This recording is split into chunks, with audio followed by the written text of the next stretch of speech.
Prurjet me intensitet të lartë të lumit Vjosa përgjatë mbrëmjes së vonë të ditës së njëjtë, por edhe përgjatë orëve të mëngjesit, ka ngritur dhe njëherë alarmin në zonë. Vjosa përgjatë e njëjtës ka shkuar në kuotën e saj maksimale të 8.3 metrave, duke bërë që të tjera banesa të përmbyten, njësi biznesi thertore të zhytet në ujë, por edhe të zjerohet gjithashtu hapësira e tokave bujqësore të përmbytura. Situata ka qenë vërtet kritike për shkak se prurjet po vinin ndërkohë me intensitet të lartë nga Përmeti dhe Memaliaj, duke rrezikuar që të kishin përmbytje në të tjera biznese dhe banesa. Përgjatë gjithë kohës, ka vjuar puna për fortifikimin e argjinaturës dhe mbushjen e saj me dhe gur, për të bërë të mundur rritjen e nivelit duke mos lejuar që zonat të përmbyteshin.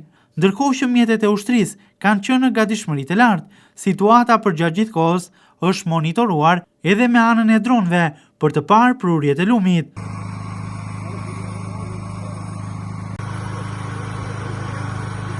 Situatën e ka monitoruar nga afër përgjatë gjithë kohës dhe mbrojtja civile, prezent në Vjosë përgjatë të premtes, ka qenë edhe Aki Çako, drejtuesi i mbrojtjes civile. Çako, nga njësia administrative Novosel, bëri të ditur se në të dyja anët e Vjosës janë regjistruar dëme të konsiderueshme, 10 banesa të përmbytura në territorin e Vlorës, si dhe 4 të tjera, të cilat i përkasin Bashkisë së Fierit. Në të dyja anët e Vjosës, qoftë në Bashkinë e Vlorës, qoftë edhe në Bashkinë e Fierit, janë rreth 10 banesa nga pjesa e Vlorës dhe 4 banesa nga pjesa e Fierit, cilët janë evakuar dhe që janë sistemuar pranë të afërmëve të tyre dhe presim, kontrollojmë dhe monitorojmë në mënyrë të vazhdueshme çdo centimetër të lëvizjes së Vjosës. Situatë kritike u cilësua dhe nga banorët e zonës. Ata treguan se rrezikojnë realisht të përmbyten dhe të ketë dëme të mëdha në zonë, nëse nuk merren masa. Banorët thonë se është një situatë e përsëritur ndër vite. Ata tregojnë se ura që është ndërtuar për autostradën e re ka bllokuar kryeqytetin e Vjosës, duke mos lejuar që uji lumi të kullojë lirshëm. Parashikohet situata është shumë e keqe. Për arsyën e punës urës atje të autostradës është shumë e keqe. Ne jemi të fshatit Bishan, kemi dimër për dimër kemi rrezike. Edhe këtë radhë rrezikojmë shumë. Dëme kemi pasur dëme kështu materiale, dëme të bujqësore, se me ato merremi, se në fshat jemi, s'kemi zgjidhje tjetër me këto, që të bëjmë në një tjetër.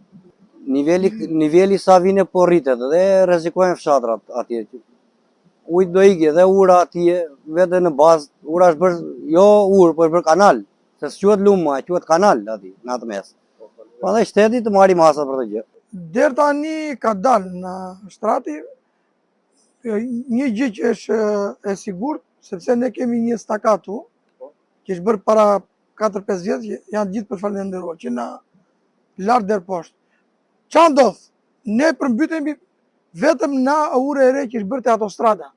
Do marë masë sepse ure vjetër që kemi ne sot, që ka bërë Xhaxhi atëre, është 280 hapësirë drite. Me këma, kurse pjesa urës re që është bërë në 2009, ne nuk kemi mbytur. Ne mbytëshim jenë 50 vjetë, jenë 10 vjetë. Po sot, ne mbytemi çdo, ne mbytëm para 4 vjetë, 2021. Dhe është rrezikon. Po rrezikon ova. Se apo kaloj stakatë rrezikojmë. Në për Fitoria, fshati janë Fitore këtu, Bishani, Novosela, që janë 3 fshatë janë afër.